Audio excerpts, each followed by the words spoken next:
కన్యారాశి అధిపతి బుధుడే అయినప్పటికీ కూడా గురుడు సర్వకార్యములందు శుభకూరం చేకూరుస్తాడు.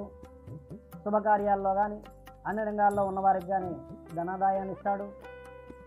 అలాగనే మీ మాట మీద ఎవరైతే విశ్వాసం ఉంటారో, మీ మాట పట్ల ఎవరైతే మీకు అనుగుణంగా ఉంటారో వారి పట్ల ఎక్కువగా మీరు శ్రద్ధ తీసుకునే అవకాశం ఉంటుంది.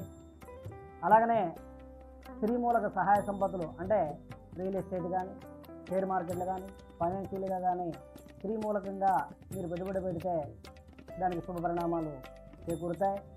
అలాగే కొత్త ఆలోచనలకు శ్రీకారం చుడతారు. వీరికి స్త్రీ మూలకంగా అంటే అధికారుల దగ్గర కానీ, ఆఫీసు పరంగా కానీ స్త్రీ మూలక ఒత్తిడి, అధికార మూలకంగా ఉండేటువంటి వారి అధికారుల తాలూకు ఒత్తిడి ఎక్కువగా ఉంటుంది. వారి వల్ల ఇబ్బందులు ఉంటాయి. కాబట్టి వీరికి దుర్గాలయ సందర్శన కానీ, రాహువునకు జపములు కానీ గ్రహారాధన చేసుకొని నవగ్రహాలయంలో కూడా 9 మార్లు ప్రదక్షిణ చేసినట్లయితే వీరికి కన్యారాశి వారికి చాలా శుభ ఫలితాలు చేకూరుతాయని చెప్పబడుతుంది.